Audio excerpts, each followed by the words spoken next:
हाँ कहिए।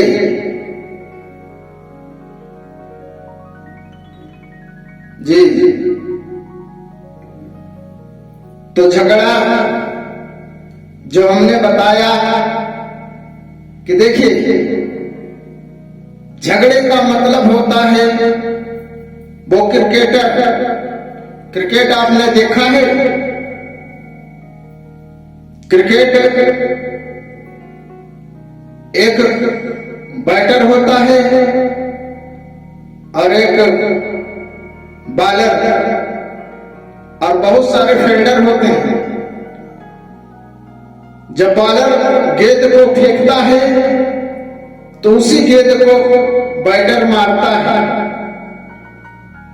और फील्डर के माध्यम से, फील्डर जो होते हैं उनके माध्यम से ही गेंद पुनः बॉलर के हाथ में आती है।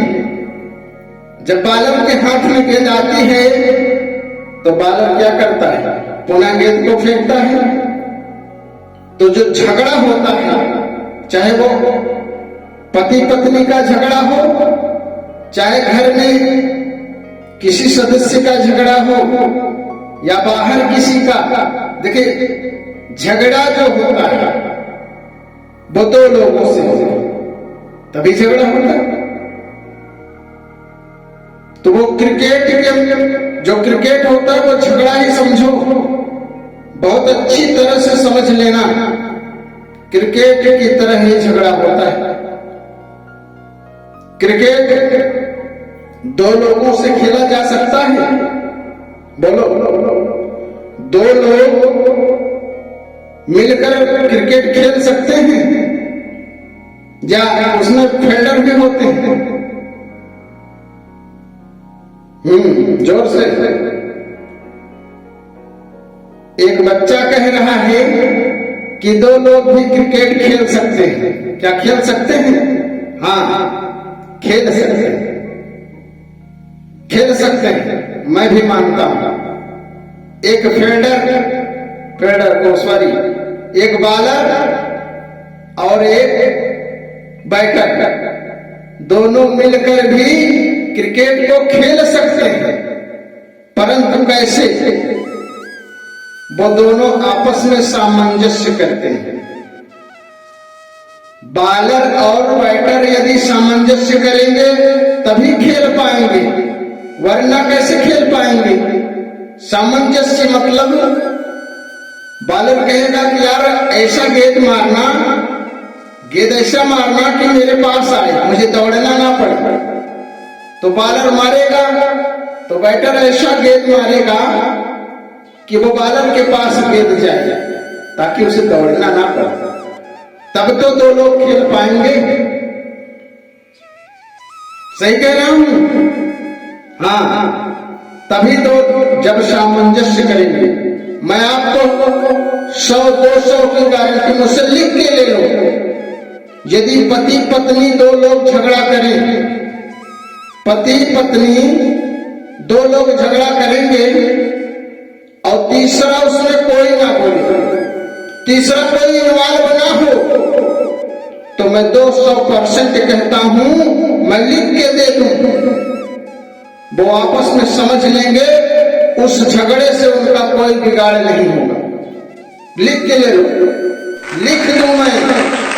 यदि पति पत्नी झगड़ा कर रहे हैं, लाख झगड़े, यदि तीसरा उसमें बोलने वाला ना हो, तो मैं गारंटी के साथ कहता हूं कि कितना भी दो लोग लड़ लें, रिश्ता टूटने वाला नहीं, रिश्ता टूट नहीं सकता। यही बात होती है झगड़े में। मेन बात बता रहा हूं, पॉइंट की बात बता रहा हूं, समझ लेना। झगड़ा पति पत्नी का हो या किसी भी का, यदि दो झगड़ रहे हैं, तीसरा इन्वॉल्व नहीं होगा तो झगड़े का कोई मतलब नहीं निकलेगा। वो आपस से सामंजस्य बना लेंगे, उस क्रिकेटर के तरह। जैसे दो लोग सामंजस्य से क्रिकेट खेल सकते हैं, वैसे ही दो लोग लड़ भी सकते हैं, लेकिन सामंजस्य कर लेंगे तीसरा इन्वॉल्व ना हो। यदि तीसरा इन्वॉल्व हो गया तो झगड़ा बढ़ता जाएगा, वो खत्म नहीं होगा। तीसरा इन्वॉल्व हुआ कि झगड़ा बढ़ता जाएगा।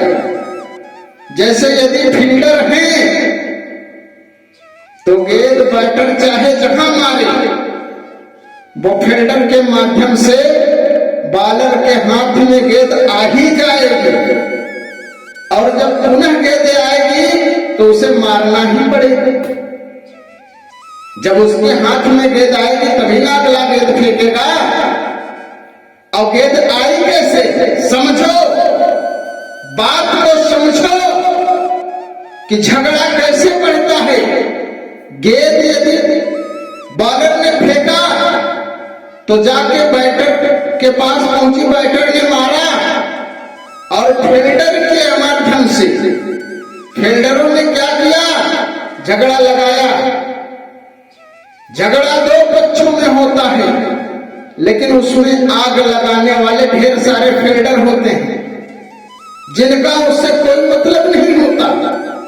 कहते हैं हाँ यार, अरे तुमको ये कह दिया, तुम इतना कहो। वो झगड़ा बढ़ाती।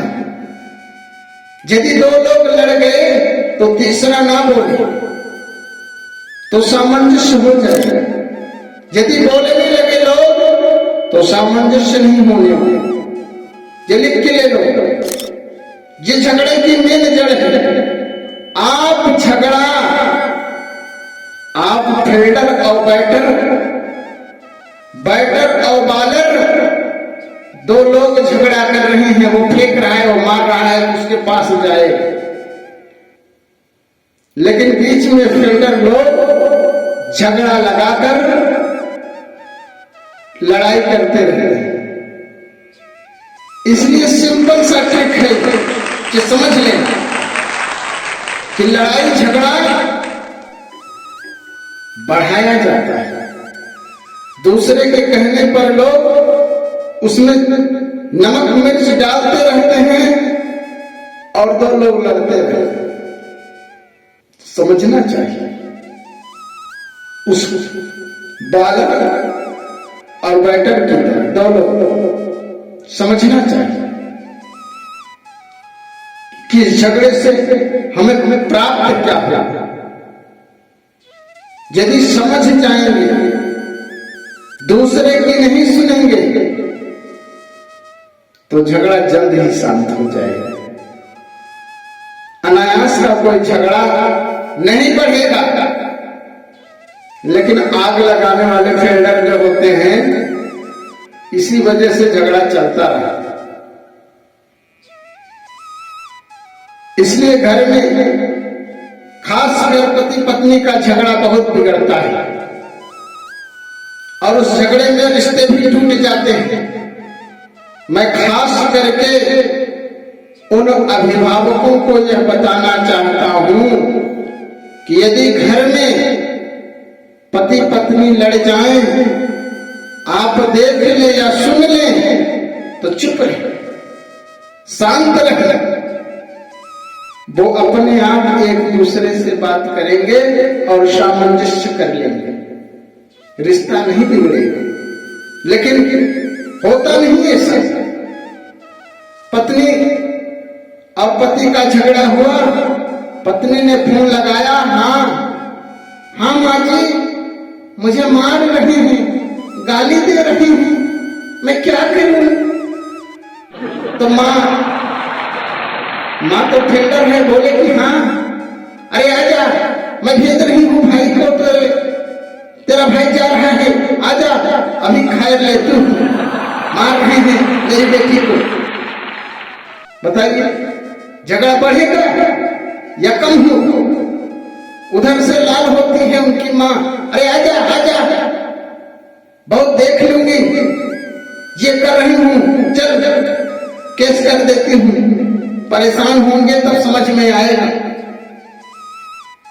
अब उधर मायके से फोन, इधर घर वाले डांट खाएंगे, बहू भी भाग जाएगी, नैहर मायके चली गई।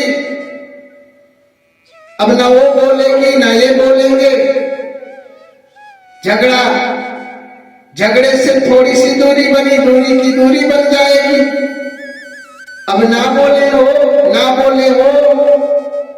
पता लगेगा कुछ दिन बाद कि मैं उनके पास नहीं रहूंगी, वो कहेंगे कि नहीं रहेगी, जाओ, मैं कहां उसके लिए मर रहा हूं, तो रिश्ता बिगड़ जाएगा।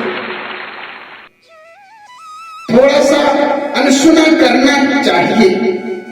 यदि आपने रिश्ता किया है, बेटी कह रही है कि हाँ माँ बहुत मार रहे हैं, ये गाली दे रहे हैं, वो गाली दे रहे हैं, पति है, थोड़ा सा कह दिए तो माइक के फोन लगाने की क्या जरूरत थी, समझ लेती, लेकिन नहीं।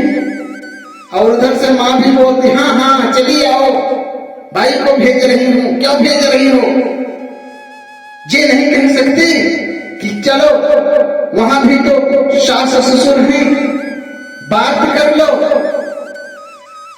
शादी की है वहीं रहने के लिए फोन करती हो बार बार, यहां क्यों झगड़ा कर रही हो, क्या बात है, दामाद जी ने क्या कहा, ये नहीं कहेंगे। ये यदि कह दिए तो झगड़ा बढ़ी, बिगाड़ होगी, लेकिन ऐसा नहीं होगा जो रिश्ते टूट जाते, चाहे वो मायका हो चाहे ससुराल हो। बड़े यदि बोले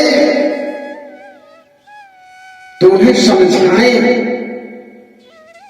देखिए रिश्ता बहुत नाजुक डोर होती है, इतना नाजुक डोर होती है कि यदि खींचा जाएगा तो रिश्ता टूट जाएगा। यदि उसमें खिंचाव आएगा तो रिश्ता टूट जाएगा, रिश्ता टूटने ना पाए। यदि एक बार रिश्ते में दरार आ गई, रहीमदास जी ने कहा था कि रहीमन धागा प्रेम का मत तोड़ो चटकाए, और तोड़े से फिर ना जुड़े गांठ पड़ जाए। रहीमदास जी ने कहा कि जो प्रेम का धागा होता है उसे कभी तोड़ना नहीं चाहिए, प्रेम का धागा कभी तोड़ना नहीं चाहिए।